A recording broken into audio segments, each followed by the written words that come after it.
ಊರಿಗೆ ಹೋಗ್ತೀನಿ ಅಂತ ಹೇಳಿದ್ನಲ್ಲ. ಸೊ ಇನ್ನ ಎಲ್ಲ ರೆಡಿ ಮಾಡ್ಕೊಂಡು ನಾನು ನನ್ನ ತಂಗಿ ಇಬ್ರು ಬಂದ್ವಿ. ನನ್ನ ತಂಗಿ ಕಾಲೇಜ್ಗೆ ಹೋಗ್ತಾಳೆ, ಮಿಡಲಲ್ಲಿ ಡ್ರಾಪ್ ಆಗ್ತಾಳೆ. ನಾನಿನ್ನ ಕಂಟಿನ್ಯೂ ಆಗಿ ನಮ್ಮೂರವರೆಗೂ ಬರಬೇಕು.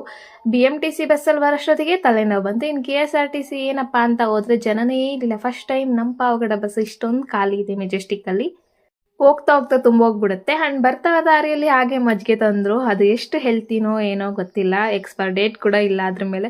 ಆದರೆ ಕುಡಿಯೋಕ್ಕಂತೂ ತುಂಬ ಟೇಸ್ಟಿಯಾಗಿತ್ತು. ಸರಿ ಅಂತ ಹೇಳ್ಬಿಟ್ಟು ಒಂದು ಪ್ಯಾಕೆಟ್ ತೊಗೊಂಡು ಕುಡಿದು ನೆಕ್ಸ್ಟ್ ನಮ್ಮಮ್ಮ ಬಾಕ್ಸಿಗೆ ಊಟ ಹಾಕ್ಕೊಟ್ಟಿದ್ರು. ಇನ್ನು ಮಿಡಲಲ್ಲೇ ಕುತ್ಕೊಂಡು ತಿಂದೆ. ನನ್ನ ಸಿಟಿ ಎಲ್ಲ ಅಂದರೆ ಬಿಟ್ಬಿಟ್ಟು ಬರೋಷ್ಟೊತ್ತಿಗೆ ಹತ್ತತ್ರ 12 ಗಂಟೆ 12:15 ಅಲ್ಲೇ ಆಗೋಗ್ಬಿಟ್ಟಿತ್ತು ನನಗೆ. ಇದು ನೆಕ್ಸ್ಟ್ ಡೇ ಅಂದರೆ ಭಾನುವಾರದ ಬೆಳಗ್ಗೆ ಮದುವೆ ಇದೆ ಒಂದು ಪಾವಗಡದಲ್ಲಿ.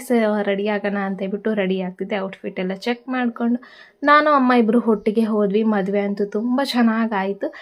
ನಾವು ಕೂಡ ಹಾಲು ಇದ್ಬಿಟ್ಟು ವಧುವರವಿಗೆ ಆಶೀರ್ವಾದ ಮಾಡಿ ನೆಕ್ಸ್ಟ್ ನಮ್ಮ ಫೇವ್ರೆಟ್ ಊಟಕ್ಕಂತ ಬಂದ್ವಿ. ಏನೇ ಬಿಟ್ಟರು ಊಟ ಮಾತ್ರ ಬಿಡಬಾರ್ದು.